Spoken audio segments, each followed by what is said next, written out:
saya Siva Lutfia, mahasiswa dari Universitas Mamulang, Prodi Pendidikan Ekonomi. Ya, di video ini saya akan mempresentasikan sebagai tugas dari mata kuliah dasar-dasar akuntansi. Di sini saya akan mempresentasikan tentang pendapatan. Ya, baik, di sini saya akan membahas pertama, yaitu terkait dengan pendapatan. Mungkin kalian mengetahui apa itu pendapatan?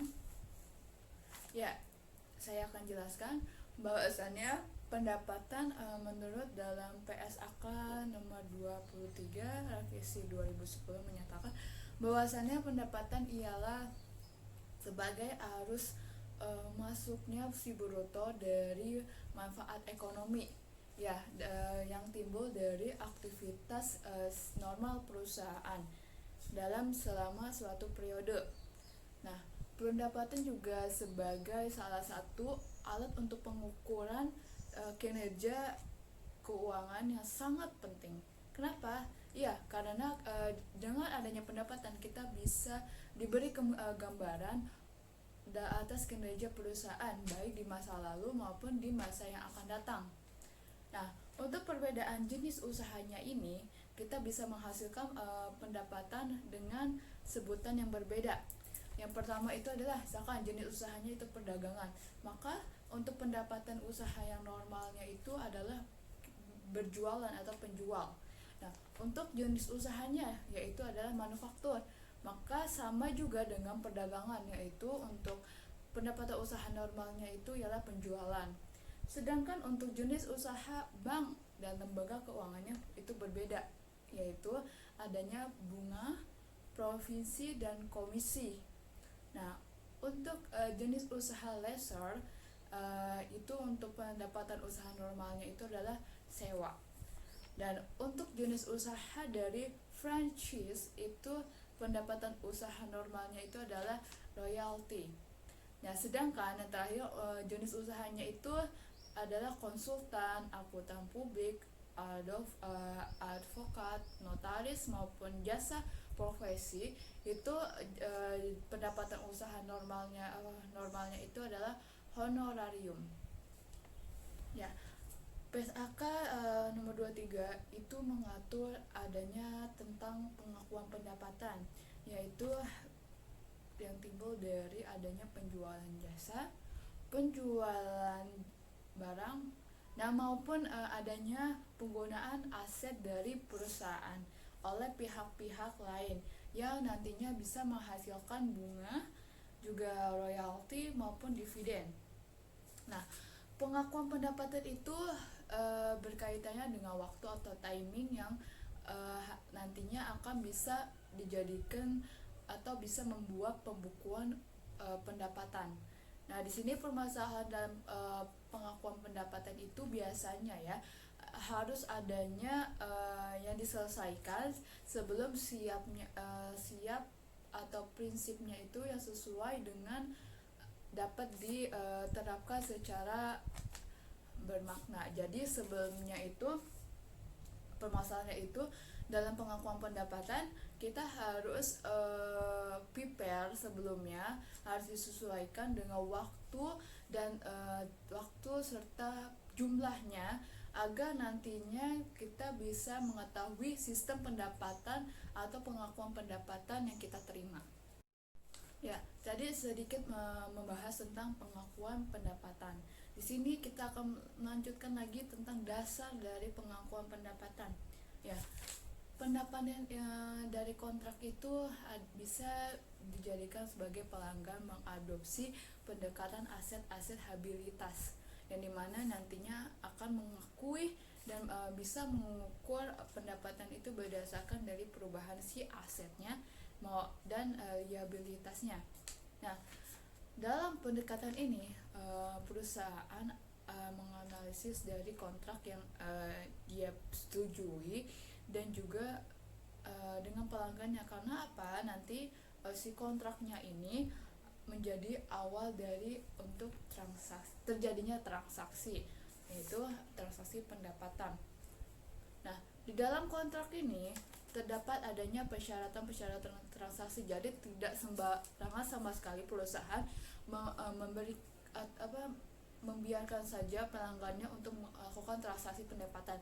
Tidak, tetapi di sini adanya persyaratan, yaitu adanya pengukuran pembayaran dan spesifikasi yang harus dipenuhi oleh masing-masing pihak ya, maupun pihak pelanggan maupun juga pihak perusahaan. Nah, di sini adanya proses pengakuan pendapatan yang terdiri dari 5 tahap. Baik, kita kalau yang di sini adanya proses pengakuan pendapatan terdiri dari 5 tahap. Yang pertama di sini adanya tahap 1, yaitu mengidentifikasi si kontrak dengan si pelanggan. Ya, kontrak ialah adanya persetujuan antara kedua belah pihak ataupun lebih yang nantinya itu akan mengakibatkan timbulnya hak atau kewajiban yang dapat dipaksakan oleh masing-masing pihak tersebut. Contohnya seperti ini, Boeing mendatangi atau tanda tangan kontrak tersebut untuk menyerahkan pusat kepada PT Delta. Jadi tidak sembarangan si Boeing ini untuk menyerahkan pesawat tersebut, tetapi adanya persyaratan yang harus dilakukan oleh sesama kedua pihak. Yang tadi tahap 1 adalah mengidentifikasi kontrak dengan pelanggan. Selanjutnya adalah yang kedua, tahap kedua yaitu adanya mengidentifikasi kewajiban kinerja yang terpisah. Maksudnya gimana? Saya kasih contoh di mana Boeing ini hanya memiliki satu kewajiban, yaitu di mana untuk menyerahkan pesawatnya itu kepada PT Delta. Nah, jika Boeing itu juga menyetujui untuk melakukan pemeliharaan pesawat tersebut yang sudah diberikan kepada PT Delta itu, maka kewajiban pelaksanaan yang terpisah itu juga harus tertulis dalam kontrak. Jadi tidak sembarangan PT Delta itu meminta untuk si Boeing memelihara pesawat yang sudah diberikan kepada PT Delta. Harus ada persetujuan antara pihak Boeing yang bersangkutan untuk memelihara si pesawat tersebut. Ya, setelah tadi tahap kedua, selanjutnya adalah tahap 3. Di sini tahap 3 adalah menentukan harga transaksi. Jadi tidak semena-mena harga transaksi itu diceploskan atau dimunculkan dengan bebas, dengan mencantumkan harga transaksi itu dengan bebas. Tapi di sini menentukan harga transaksi itu sesuai dengan produk dan kualitas dari produk tersebut. Nah, misalkan gini, harga transaksi adalah jumlah pembayaran yang diperkirakan yaitu akan diterima oleh si perusahaan dari pelanggan sebagai imbalan atas penyerahan barang atau jasanya. Jadi di sini perusahaan menyerahkan atau istilahnya memberi hasil produk yang dia sudah bikin kepada si pelanggan.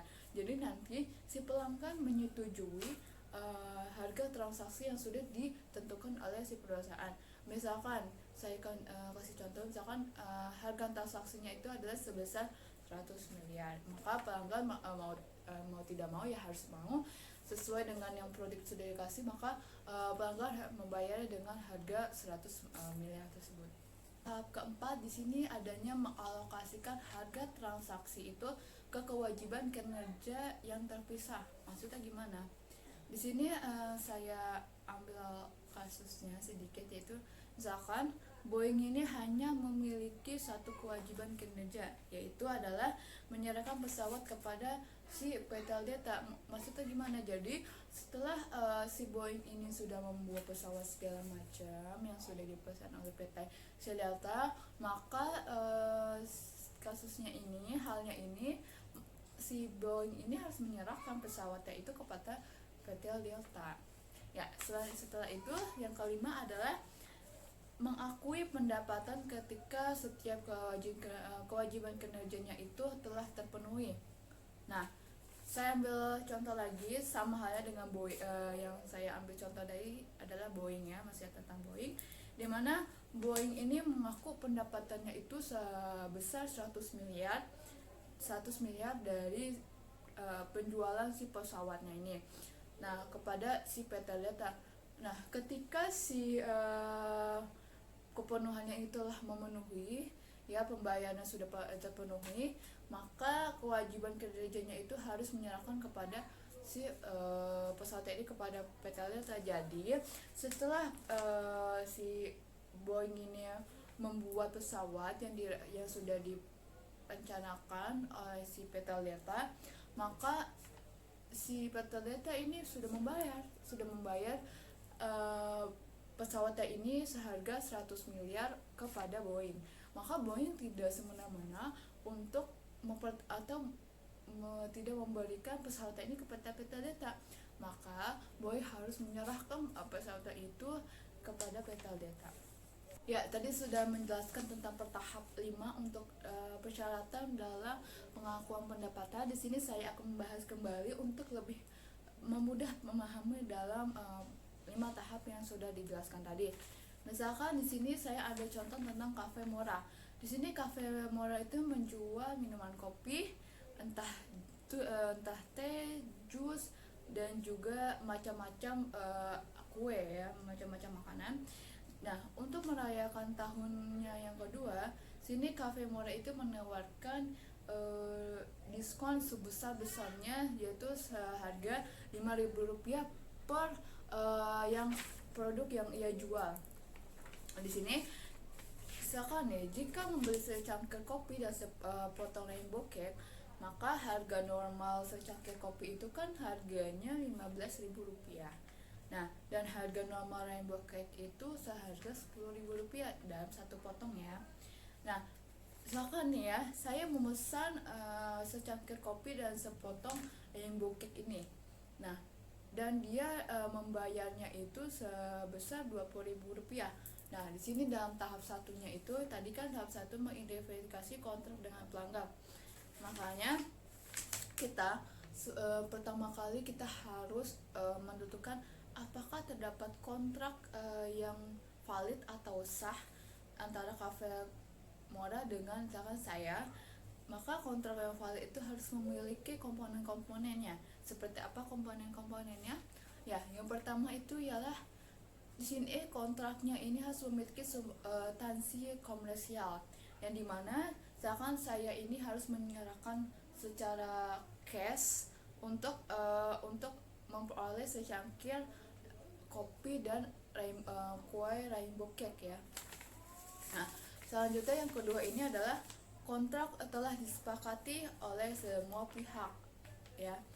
Di sini saya juga adanya kesepakatan untuk membeli secangkir kopi dan sepotong rainbow cake, yang nantinya juga Cafe Mora juga setuju dengan sama seperti saya yang untuk menjual secangkir kopi dan sepotong rainbow.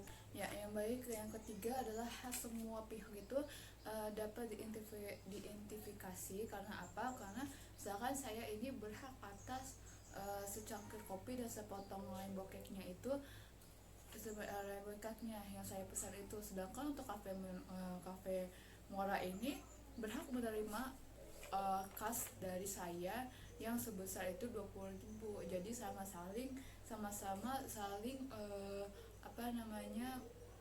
berhak untuk saling memberi. Jadi saling memberi, saling juga mengambil sesama pihak. Ya, selanjutnya itulah persyaratan pembayaran dan diidentifikasikan. Dimana misalkan saya juga yang tadi sudah jelaskan, saya sepakat nih untuk secangkir kopi dan sepotong rainbow cake-nya itu. Maka untuk saya dapat secangkir kopi dan sepotong rainbow cake itu, saya harus membayar secara cash, yaitu Rp20.000. Dan selanjutnya itulah kemungkinan besar pembayaran yang akan diperoleh, maka Cafe Mora ini telah menerima uang yang saya sudah kasih berupa sebesar Rp20.000 ini sebelum menyerahkan secangkir kopi dan sepotong rainbow cake ini kepada saya. Sekarang kita akan membahas tentang tahap yang kedua, yaitu adalah mengidentifikasi kewajiban kinerja yang terpisah di dalam kontrak. Nah, di sini saya ambil contoh lagi tentang Cafe Mora. Di sini Cafe Mora. Di sini Cafe Mola ini mengidentifikasinya itu apakah penjualan produknya itu ke saya, yaitu melibatkan adanya satu atau dua kewajiban kinerja. Nah, kewajiban kinerja ini lebih dari satu itu terjadi jika memenuhi dua syarat ya. Yang pertama itu adalah perusahaan menyerahkan produk atau jasanya itu yang berbeda. Nah, misalkan di sini Cafe Mora ini harus dapat menjual kopi dan sepotong rainbow cake-nya ini secara terpisah, jadi tidak bisa digabungkan. Makanya secangkir dan sepotong rainbow cake dan secangkir kopinya itu. Nah, selanjutnya adalah perusahaan harus memiliki produk yang berbeda dalam kontrak. Jadi tidak hanya satu, tetapi adanya bermacam-macam produk yang diperkenakan oleh si perusahaan tersebut. Nah, jika kewajiban kerjanya itu tidak tergantung dengan satu sama lainnya ini, maka ia akan setiap kewajiban kinerjanya itu diperlakukan secara terpisah. Nah, sebaliknya, jika setiap produknya itu sangat saling tergantung, maka atau saling berkaitan, maka di setiap produk-produknya itu harus adanya dikomunikasikan atau dilaporkan dalam satu kewajiban kinerja. Misalkan Cafe Mora ini memiliki produk yang berbeda, yaitu adalah kopi dan rainbow cake.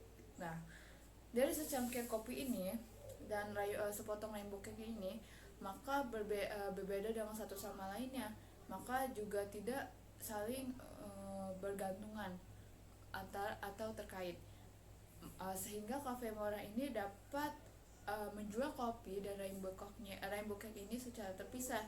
Dengan demikian, di mana Cafe Mora ini memiliki dua kewajiban kinerja, yaitu adanya kewajiban kinerja untuk penjualan kopi dari kewajiban kinerja untuk penjualan rainbow cake. Ya, setelah itu selanjutnya adalah tahap 3, itulah menentukan harga transaksi. Yang saya sudah jelaskan tadi adalah harga transaksi adalah yaitu adalah pembentukan atau jumlah yang harus diperkirakan dan yang diterima oleh si perusahaan dari pelanggan sebagai imbalannya atas pengalihan barang atau jasa. Di sini harga transaksi untuk secangkir kopi dan sepotong rainbow cake ini ialah harganya sebesar 20.000, bukan 25.000. Transaksi itu diperlakukan lebih mudahnya itu dengan sebuah kontraknya itu ditentukan karena pelanggannya itu setuju. Misalkan saya setuju untuk membayar sejumlah produk atau ketentuan yang sudah ditentukan oleh perusahaan dalam suatu periode. Nah, dengan waktu yang singkat, maka perusahaan juga harus mempertimbangkan penyesuaiannya itu terhadap harga transaksinya ini dalam produknya itu. Maka mereka juga yang memberikan diskon, perusahaan ini memberi diskon ataupun kupon sebagai bagian dari strategi untuk meningkatkan pendapatannya. Jadi di sini perusahaan juga harus menyetujui kepada pelanggannya untuk bisa membalikan pendapatan untuk si perusahaan ini. Jadi si perusahaan mengadakan diskon-diskonan atau kupon yang nantinya bisa mendapatkan keuntungan terhadap perusahaan tersebut. Ya, selanjutnya adalah tahap yang keempat, di mana adanya mengalokasikan si harga transaksi kepada kewajiban kinerja yang terpisah. Nah, di sini misalkan pada proses pendapatan perusahaan ini itu harus melibatkan lebih atau dari satu kewajiban kinerja. Kenapa? Karena perusahaan harus perlu mengalokasikan harga transaksi itu ke setiap kewajiban kinerja dalam kontrak berdasarkan harga jual individual yang relatif, atau bisa juga disebut dengan relative standalone selling price, dimana apabila informasinya ini tidak tersedia, maka perusahaan dapat menggunakan estimasi terhadap harga jual individual yang terhadap barang atau jasa tersebut. Harga jual individual itu secangkir kopi seharga Rp15.000 dan sepotong rainbow cake seharga Rp10.000. Nah, perhitungan alokasi harga transaksi ini sebesar Rp20.000 adalah sebagai berikut. Di sini tercantum tabel, yaitu pertama adanya produk. Produk pertama adalah secangkir kopi. Harga jual individualnya itu seharga Rp15.000 dengan presentasi 60% dibagi Rp15.000 dibagi dengan Rp25.000, maka alokasinya itu adalah hasil dari Rp15.000 dibagi Rp25.000 adalah Rp12.000. Dan nanti Rp20.000 ini dikalikan dengan 60%. Nah, untuk produk selanjutnya itu adalah rainbow cake. Rainbow cake ini harga jual individualnya itu adalah seharga Rp10.000. Maka dengan presentasinya itu ialah 40%, yaitu Rp10.000 dibagi dengan Rp25.000. Maka alokasinya itu adalah seharga Rp8.000. Dan nantinya juga Rp20.000 dikalikan dengan 60%. Maka total dari keseluruhannya ini adalah Rp25.000 dari harga jual individual untuk presentasinya 100% dan alokasi harganya itu adalah Rp20.000. Maka dengan demikian harga transaksi Rp20.000 dialokasikan sebesar Rp12.000 ke secangkir kopi dan Rp8.000 untuk ke sepotong rainbow cake. Ya, selanjutnya itu adalah yang kelima adalah mengakui pendapatan ketika setiap kewajiban kinerjanya itu telah terpenuhi. Nah, di sini perusahaan ini telah memenuhi kewajiban kinerjanya jika si pelanggannya itu telah memperoleh kendali atau produknya yang diterima oleh pelanggan tersebutnya. Maka pelanggan ini bisa dikatakan memiliki kendali atau produknya ini atau jasa jika mereka ini memiliki kemampuan untuk mengatur penggunaan produknya itu dan memperoleh produk secara substansial. Ya, maka di sini tercantumlah indikator yang menunjukkan bahwa misalkan saya ini telah memperoleh kendali atas penjualan secangkir kopi dan sepotong rainbow cake yang tadi yang saya sudah jelaskan. Itu yang pertama, Cafe Mora ini memiliki hak yang dimana atas pembayaran kopi dan rainbow cake-nya ini. Yang kedua, Cafe Mora itu telah mengalihkan kepemilikan si kopinya ini dan rainbow cake-nya itu secara legal kepada saya sebagai pelanggan. Selanjutnya itu adalah Cafe Mora telah mengalihkan kepemilikannya itu secara fisik si kopi dan rainbow cake-nya itu kepada saya. Dan selanjutnya yaitu Julia memiliki risiko dan manfaat signifikan atas kepemilikannya tersebut. Nah, untuk selanjutnya itu adalah kita akan membahas tentang isu teknis implementasi terhadap 5 tahap pengakuan pendapatan ini. Nah, untuk tahap pertama, di mana ketika antara pihak satu dan pihak kedua itu menyepakati kontrak dengan tersebut, perusahaan itu akan mendapatkan hak untuk menerima pembayaran dari pihak yang kedua ini. Contohnya seperti perusahaan dengan pelanggan, di mana perusahaan ini harus mempunyai persyaratan kepada pelanggan agar si pelanggan itu menyetujui dengan persyaratan itu dalam yang tertuju kepada kontraknya ini. Nah, di sini juga perusahaan mendapatkan hak untuk menerima pembayaran dari si pelanggan dan memiliki kewajiban yang dimana untuk mengalihkan barang atau jasanya ini kepada si pelanggan atau bisa disebut juga dengan kewajiban kinerja. Ya, di sini kontrak itu harus diketahui bahwanya yang sudah dijelaskan di awal bahwa kesepakatan antara dua pihak atau lebih yang dimana akan mengakibatkannya timbul hak atau kewajiban yang dapat dipaksakan, yang dimana kontraknya ini dapat dalam berupa tulis, bentuk tulis maupun lisan, ataupun implikasi yang praktis dari bisnis customized. Pada tanggal 1 Maret 2019, PT Amora tidak perlu membuat jurnal karena tidak ada pihak yang telah memenuhi kewajiban kontrak tersebut. Maka pada tanggal 31 Juli 2019, PT Amora menyuruhkan produknya, sehingga PT Amora juga mengakui pendapatan pada tanggal tersebut karena telah memenuhi kewajiban kinerja dengan menyerahkan barang tersebut kepada Afin. Nah, jurnal untuk mencatat penjualannya, beban pokok penjualannya adalah di sini tercantum di dalam tabel adalah piutang dagang, yaitu dengan seharga 5 juta rupiah, dan juga pendapatan penjual juga halnya sama dengan 5 juta rupiah. Sedangkan untuk beban pokok penjualannya itu sebesarnya 3 juta rupiah. Dan sedangkan untuk persediaannya juga sama halnya juga 3 juta rupiah. Nah, untuk setelahnya itu menerima pembayaran pada tanggal 31 Agustus 2019. Untuk PT Amora membuat jurnal sebagai berikut.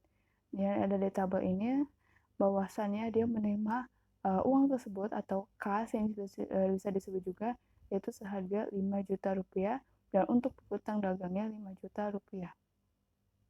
Ya, setelah tadi tahap 1, yaitu sekarang tahap 2 untuk isu implementasi pengakuan si pendapat, yaitu adalah bahwasanya saya perjelaskan bahwa kewajiban kinerja itu ialah sebagai janji untuk menyerahkan barangnya atau jasanya ini kepada si pelanggan, ya. Jadi perusahaan ini menyerahkan barang atau produk yang dihasilkannya itu berupa barang ataupun jasa kepada si pelanggan yang telah memesannya.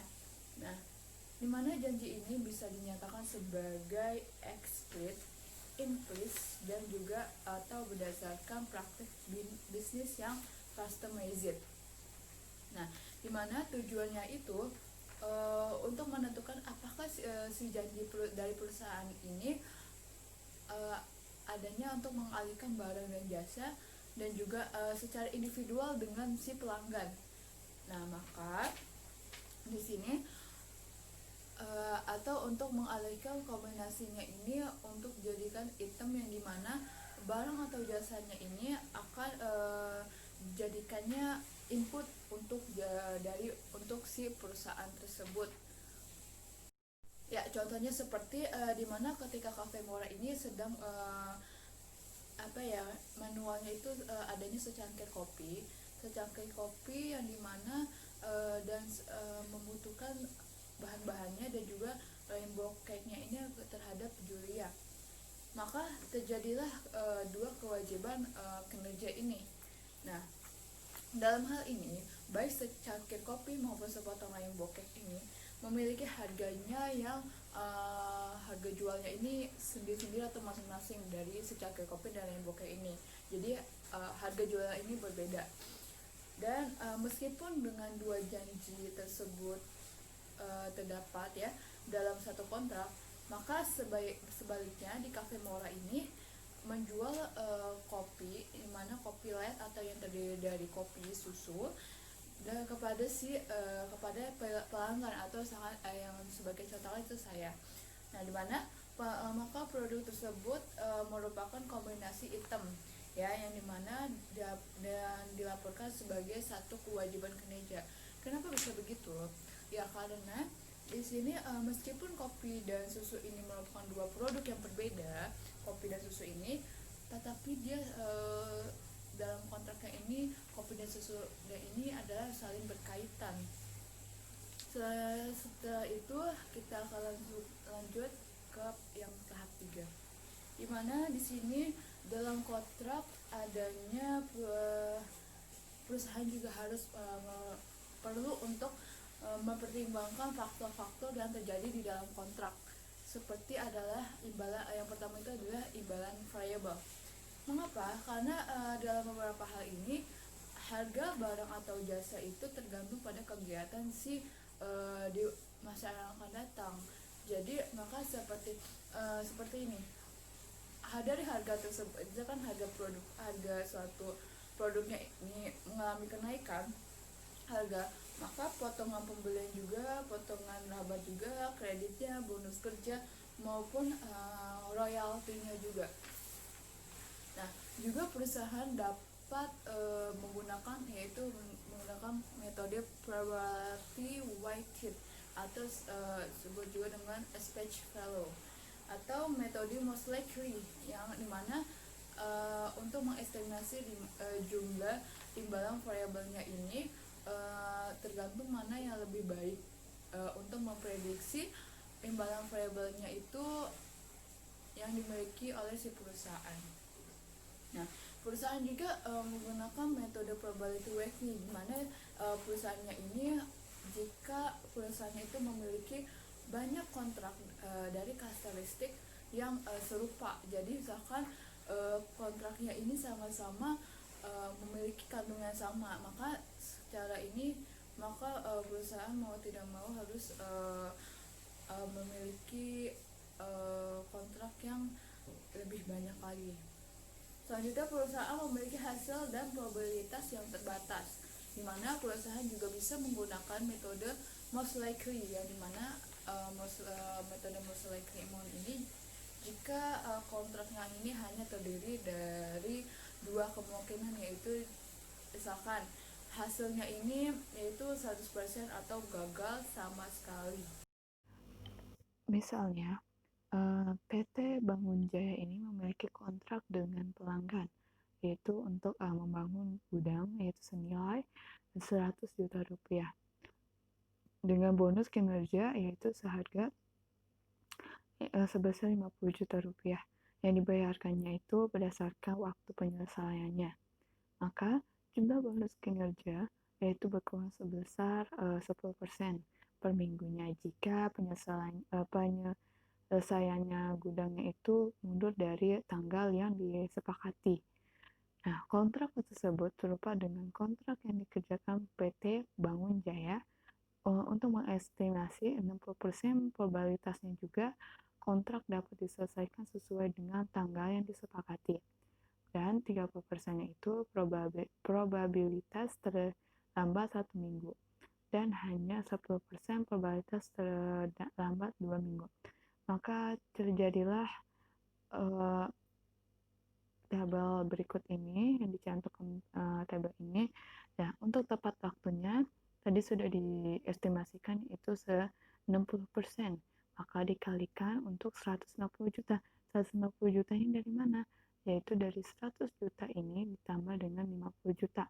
Nah, untuk perhitungannya 100 juta ditambah 50 juta dikali 1,0, yaitu hasilnya dengan 90 juta. Nah, untuk yang terlambat 1 minggu, tadi yang sudah dicantumkan juga, probabilitasnya itu 30% yang dikalikan dengan 150 juta, yaitu dalam kurung 100 juta dulu, ditambah dengan 50 juta dikali 0,9, itu yang hasilnya 43.500.000 rupiah. Nah, untuk yang terlambat 2 minggu, yang sudah dijelaskan, maka tadi hanya dengan 100%, 10% probabilitas yang terlambat. Maka 10% dikali 150 juta, yang dalam kurung 100 juta ditambah 50 juta dikali 0,8, yaitu hasilnya 14 juta. Maka untuk petotalannya ini hasilnya 140.500.000. Ya, selanjutnya itu adanya nilai waktu uang. Setelah tadinya imbalan variabel, di sini juga ada faktor-faktor yang harus dipertimbangkan oleh perusahaan, itu nilai waktu uang. Kenapa? Karena juga perusahaan juga seharusnya menggunakan nilai waktu yang uangnya itu jika kontraknya itu melibatkan komponen pembiayaan yang signifikan. Seperti halnya ini, nilai wajar yang ditentukan oleh penghitungan untuk mengukur pembayaran atau yang diterima dilakukan selama beberapa periode dengan mendiskontakan. Nah, untuk pembayaran menggunakan imputed interest rate atau imputed interest rate ini yaitu ditentukan sebesar dari tingkat bunga instrumennya itu keuangan yang serupa dari penerbit dengan penerbit kredit yang serupa, atau juga bisa dengan si tingkat bunganya itu mendiskontokan nilai nominal instrumen yang sesuai dengan keuangan yang harga jualnya itu barang atau jasanya ini pada saat ini harganya ini. Nah, maka perusahaan juga harus melaporkan dampak apa dalam pembiayaan tersebut sehingga sebagai beban bunga atau sebagai pendapatan bunga. Jika perusahaan itu menerbitkan wesel dan dengan 0%, nah maka sini perusahaan juga mengetahui bagaimana nilai nominal dan present value atau wesel yang kas yang harus dibayarkan oleh si perusahaan tersebut. Maka perusahaan juga dapat menghitung bagaimana tingkat bunga weselnya. Jadi di situ juga perusahaan dapat mengetahui secara signifikan bagaimana tingkat bunga yang ditanggung oleh si perusahaan tersebut. Nah, tingkat bunga ini juga disebut sebagai tingkat bunga imperius, atau ialah tingkat bunga yang menyamakan si kasnya itu diterima dengan jumlah yang dibayarkan pada saat pelunasan wesel. Jadi tingkat bunga ini sama halnya dengan misalkan perusahaan tersebut menerima uang dengan seharga 10 juta, maka si dari tingkat bunganya ini sesuai dengan uang yang diterima oleh perusahaan tersebut, misalkan jadi menjadi tingkat bunga itu adalah 10%. Nah, untuk selanjutnya itu setelah adanya nilai waktu dan untuk keuangan, selanjutnya adalah imbalan non kas. Ini adalah beda dengan imbalan variabel yang tadi, dimana sini perusahaan kadang-kala menerima imbalannya itu dalam bentuk barang. Jadi tidak kadang-kadang pelanggan ini membeli atau mengasih kepada perusahaan ini tidak mengasih hanya uang saja, tetapi bisa berupa uang. Nah, dalam hal ini maka perusahaan biasanya untuk mengakui pendapatannya itu berdasarkan nilai wajar nilai wajar dari imbalan yang diterima oleh si perusahaan tersebut. Nah, maka di sini perusahaan juga terkadang juga menerima kontribusi seperti donasi dan hadiah. Maka kontribusi ini biasanya juga dalam bentuk aset seperti sekuritas, juga tanah, bangunan, maupun penggunaan fasilitas. Namun biasanya kontribusi ini dapat juga dalam bentuk penghapusan utang. Jadi di mana biasanya saya meminjam uang terhadap perusahaan, sama PT Nemes ini saya meminjam 10 juta, tetapi saya mengembalikannya ini berupa bentuk barang. Dari sini saya mengembalikan utang bentuk barang ini itu sebagai tanda saya untuk membayar utang, tetapi membayar utangnya ini dalam bentuk barang. Nah, demikian juga pula terkadang pelanggan menyerahkan barang atau jasa seperti peralatan atau tenaga kerja yang saya sudah bilang tadi sebagai bentuk pembayaran atau barang atau jasa yang diberikan dengan harus diakui sebagai pendapatan sebagai nilai wajar dari si barang atau jasa yang diterima oleh si perusahaan tersebut. Selanjutnya adalah yang keempat adalah imbalan yang dibayarkan atau imbalan yang terutang kepada pelanggan. Maksudnya gimana? Misalkan si perusahaan ini seringkali membayarnya ini membayar imbalannya kepada pelanggan itu berupa sebagai bagian dari program perusahaan untuk meningkatkan pendapatan. Jadi imbalan yang dibayarkan ini atau terutangnya ini dapat dalam berupa diskon. Nah, jadi sini imbalannya ini berupa bentuk diskon, juga potong rabat, kupon, juga produk gratis maupun atau jasa yang secara umum itu semua elemen itu tersebut bisa mengurangi pembayaran yang diterima oleh pendapatan yang diakui. Jadi di sini perusahaan mengadakan untuk membayar imbalan kepada si pelanggannya itu tidak berupa fisik atau kelihatan. Terkadang perusahaan ini memberikan kepada si pelanggan itu berupa diskon gede-gedean atau kupon gratis untuk makan atau mengunjungi suatu tempat. Ya, misalnya PT Magnus itu menawarkan diskon 3%. Maka jika pelanggan membeli produk dari PT Magnus, maka paling sedikitnya senilai Rp 20 juta itu selama 2019. Nah, pada tahun 30 Januari 2019, PT Magnus berhasil menjual sebesar 7 juta rupiah kepada PT Nemesis sebesar 30 juta. Nah, berapa pendapatan yang diakui oleh PT Magnus?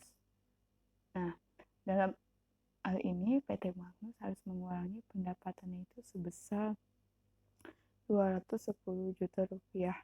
Maka dari manakah 210 juta rupiah itu? Yaitu dikalikan 7 juta itu dikalikan dengan 3%. Maka karena berdasarkan pengalaman tahun lalu, besar kemungkinan PT Magnus akan memberi diskon kepada PT Nemesis.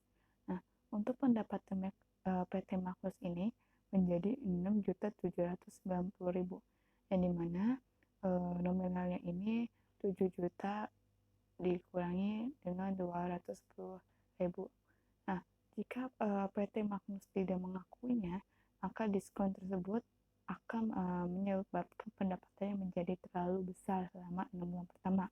Nah, untuk perjualannya itu dibuat PT Magnus pada tanggal 30 Juni 2019 ialah seperti ini. Nah, yang terdapat di tabel ini ialah piutang dagang ialah nominalnya 6.790.000. Nah, untuk pendapatan penjualannya seharga juga samanya dengan 6.790.000. Nah, jika penjualan kepada PT Nemesis itu mencapai dengan 20 juta rupiah atau lebih, maka jurnal yang dibuat oleh PT Magnus itu untuk mencapai pelunasannya piutang dagang adalah sebagai berikut.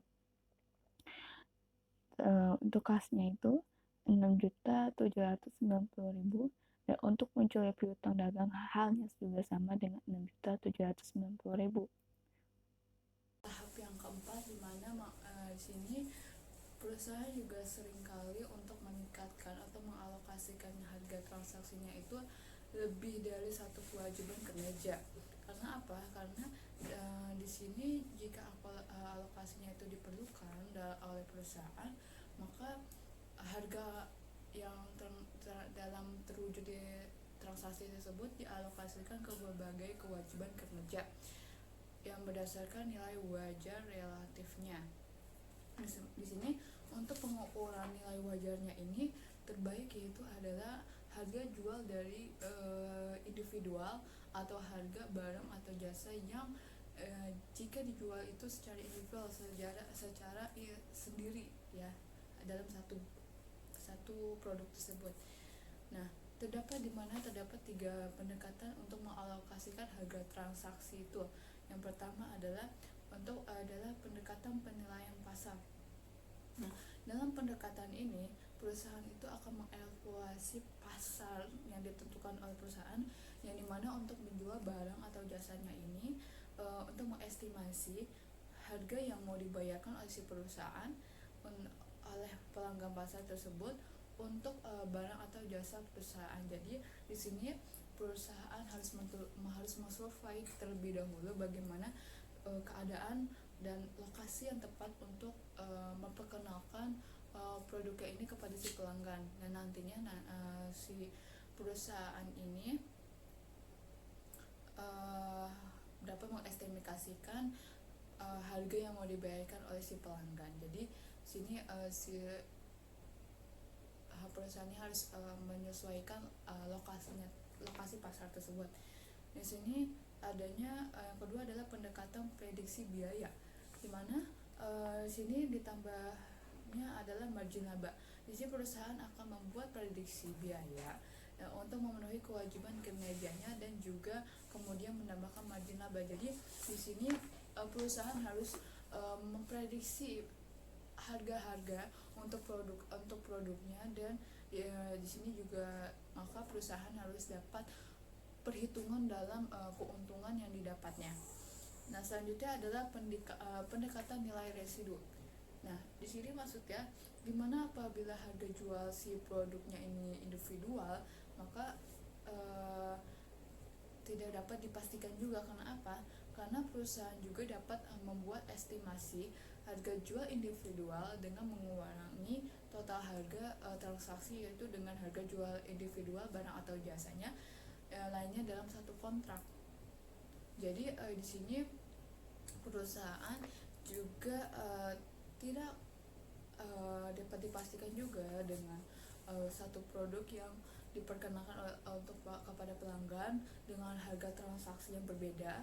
Maka di sini juga si perusahaan ini mengelola harga transaksi yang sesuai dengan si produk dalam harga individual yang akan diperjualkan atau ingin diperjualkan kepada si pelanggan.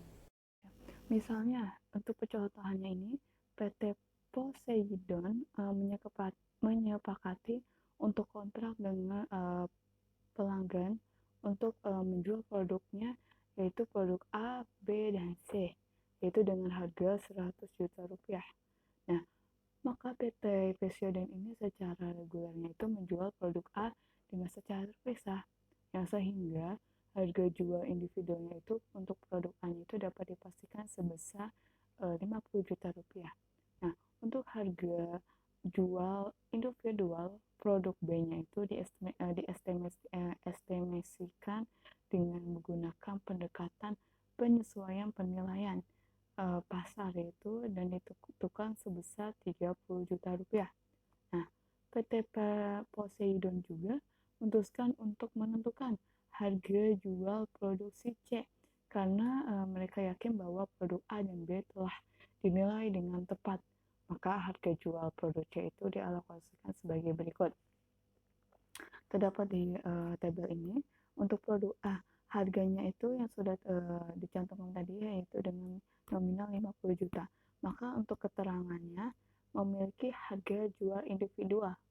Nah, untuk B, yaitu harganya itu nominal 30 juta rupiah, yaitu menggunakan pendekatan penyesuaian penilaian pasar. Nah, untuk produk C itu harganya 20 juta rupiah. Mengapa bisa harga 20 juta rupiah? Yaitu di sini untuk keterangannya menggunakan pendekatan nilai residu. Nah, yaitu dari 100 juta rupiah dikurangi dengan hasil dari 50 juta ditambah 30 juta, yaitu hasilnya adalah 20 juta. Nah, untuk pertotalan harganya itu adalah 100 juta. Selanjutnya adalah tahap 5. Tahap 5 ini dimana jika perusahaan ini mengakui adanya pendapatan terhadap dari kewajiban kinerjanya ini selama periode waktu yang tertentu, maka di sini juga perusahaan mengukur kemajuan pengerjaannya yang ingin dicapai. Nah, biasanya ini perusahaan ingin pendapatan yang diakuinya ini yaitu dengan dasar garis lurus atau karena kewajiban kerjanya ini dipenuhi secara proporsional selama periode yang ditentukan dalam kontrak tersebut. Nah, pada kontrak konstruksi ini biasanya itu selama jangka panjang. Karena apa? Karena perusahaan ini menggunakan berbagai metode untuk menentukan kemajuan pengerjaan yang ingin dicapai oleh perusahaan tersebut. Nah, metode yang paling sering digunakan oleh perusahaan biasanya metode cost to cost atau biaya ke biaya, dan juga units of delivery atau unit yang diserahkan. Nah, di sini perusahaan juga mengukurnya itu dengan adanya input dan output. Di sini ukuran untuk inputnya itu seperti adanya biaya yang terjadi dalam situasi jam kerjanya. Jadi di sini misalkan dari jamnya itu mulai dari jam 8 sampai jam 10 malam, di sini perusahaan harus mengukur bagaimana pendapatannya di setiap satu hari dalam per jamnya tersebut. Untuk ukuran output malah sebaliknya, dimana sini kuantitas dalam produksinya, jumlah kilometer yang jalan yang dibangun.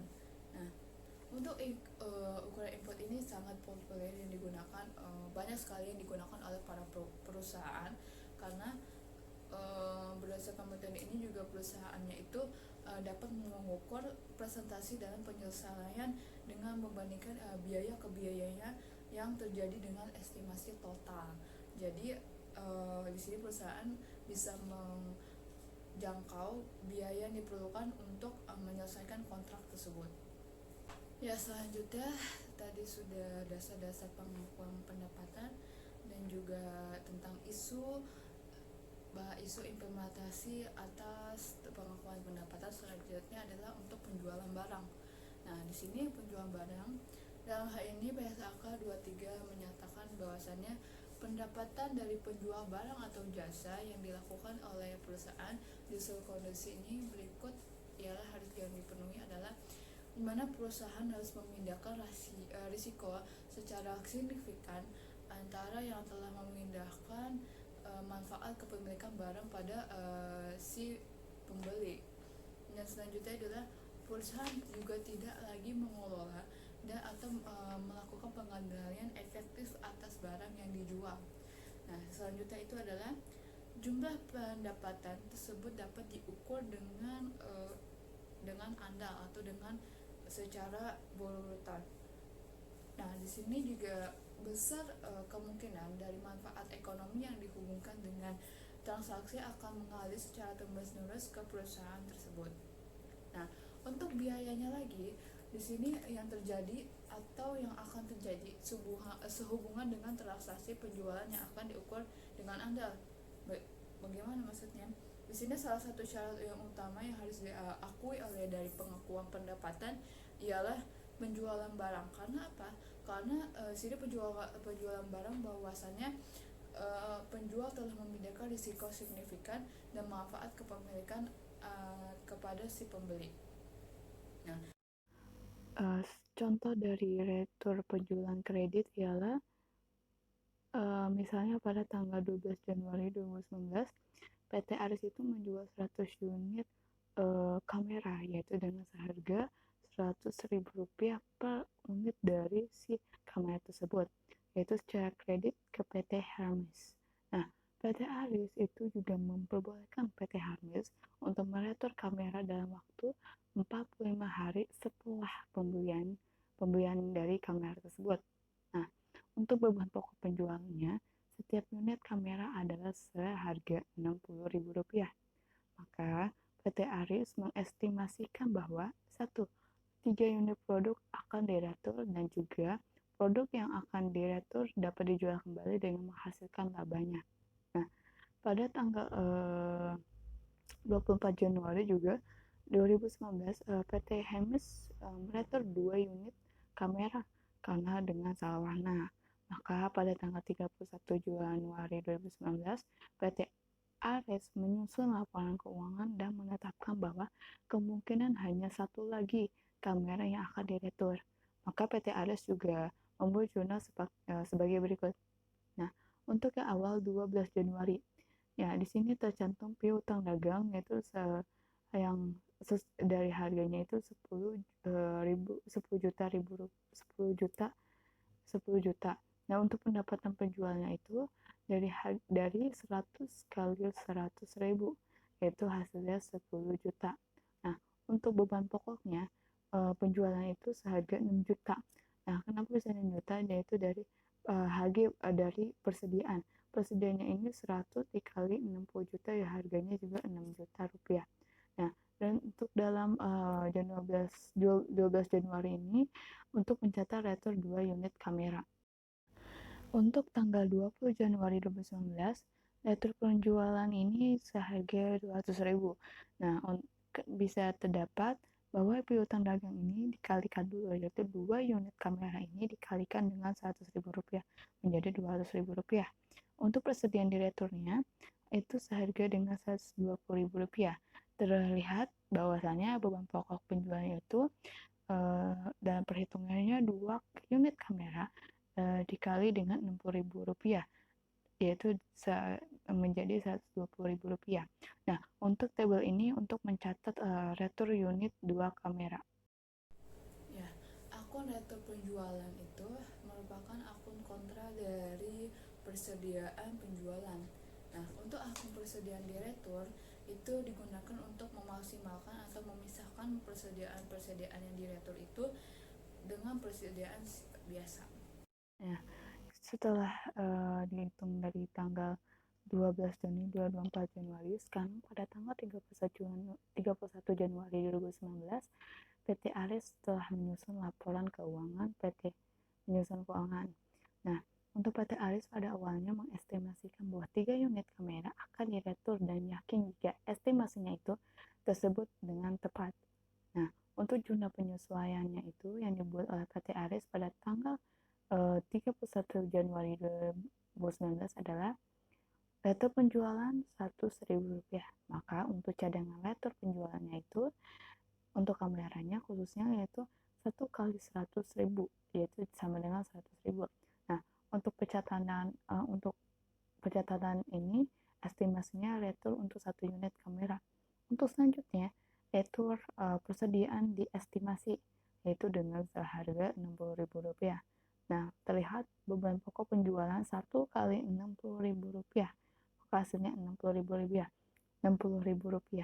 Nah, untuk pencatatannya ini untuk pengurangan beban pokok penjualan akibat estimasi rotor 1 unit kamera.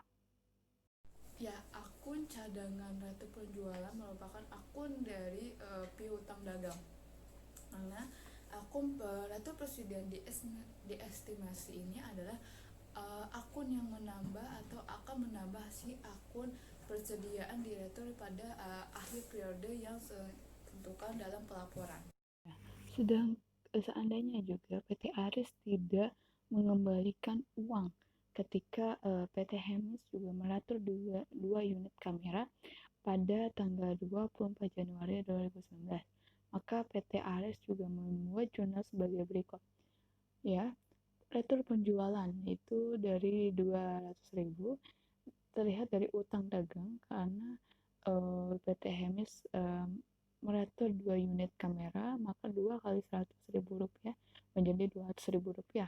Nah, untuk persediaan di returnya seharga dengan Rp120.000. Nah, untuk beban pokok atau penjualannya itu 2 kali Rp60.000 menjadi Rp120.000. Nah, untuk ini untuk mencatat estimasi retur dari 2 unit kamera.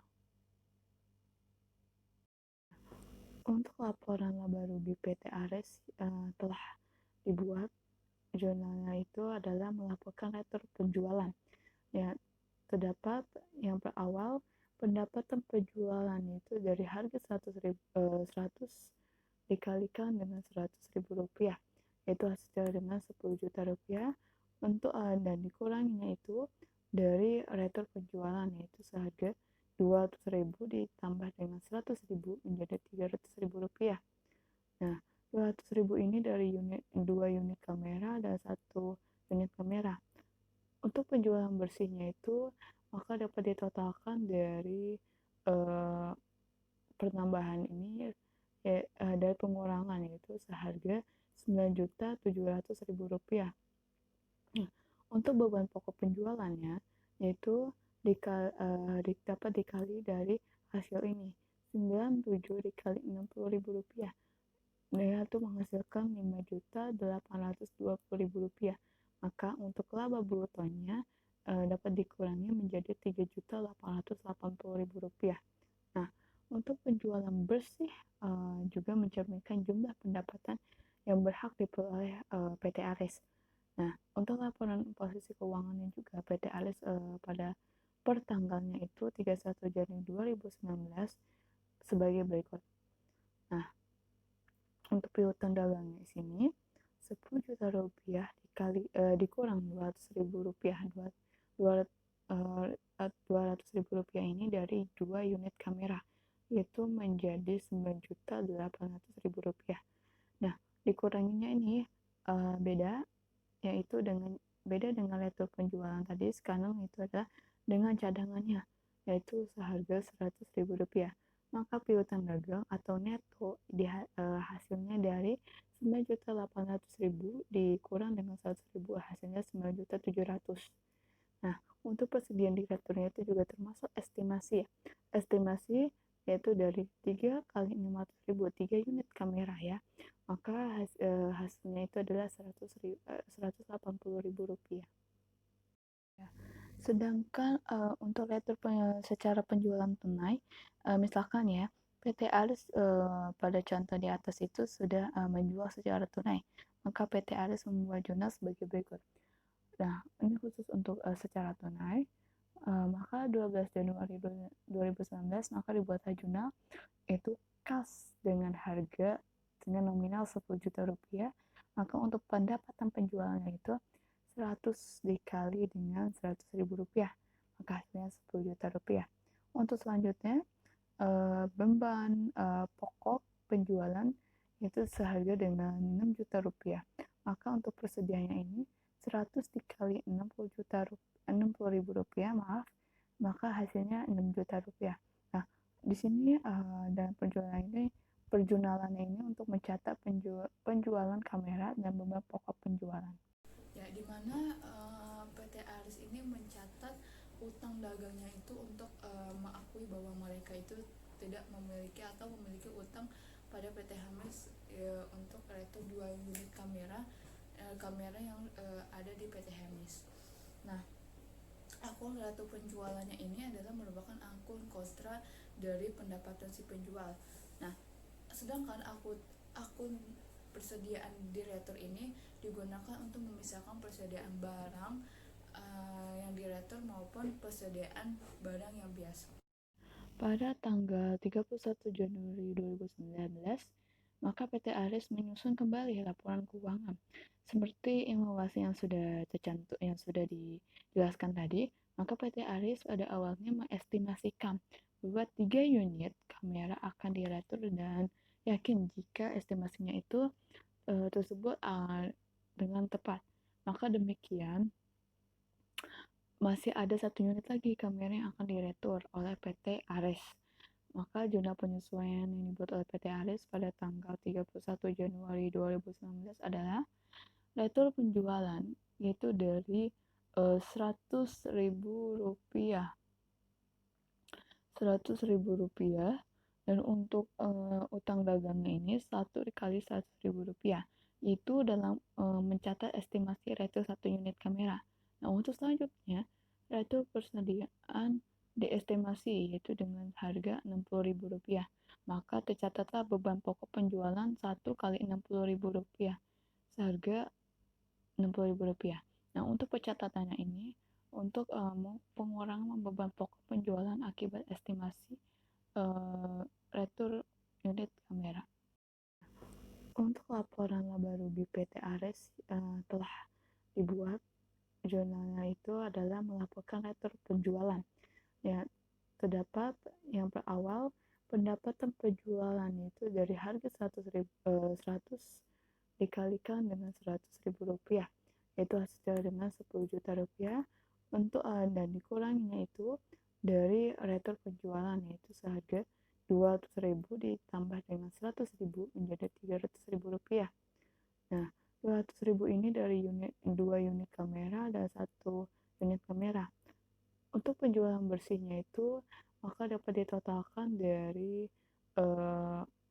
penambahan ini dari pengurangan, yaitu seharga 9.700.000 rupiah. Nah, untuk beban pokok penjualannya yaitu dapat dikali dari hasil ini, 97 dikali 60.000 rupiah. dia tuh menghasilkan Rp5.820.000. Maka untuk laba brutonya dapat dikurangi menjadi Rp3.880.000.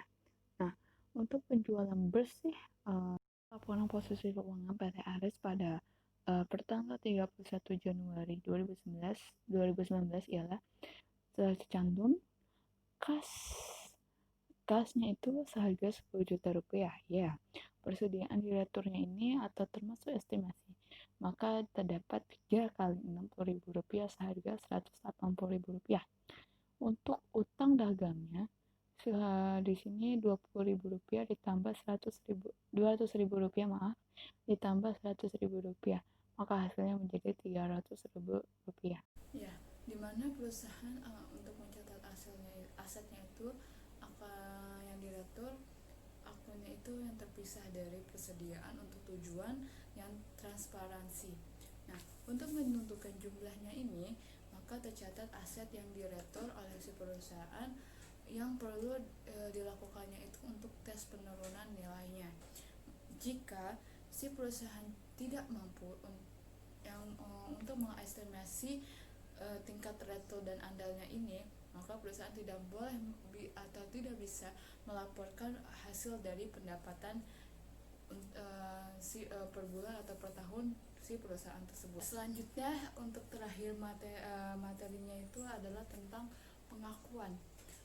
Di sini pengungkapan untuk pengakuan si pendapatan itu biasanya bertujuan untuk para si pelanggannya ini atau pengguna laporannya ini keuangannya untuk memahami sifat dari jumlahnya, waktunya, dan juga bagaimana untuk adanya ketidakpastian terhadap pendapatan dan arus kas yang timbul secari atau sedari kontrak yang dengan si pelanggan tersebut. Jadi adanya pengakuan pendapat ini kita bisa mengetahui bagaimana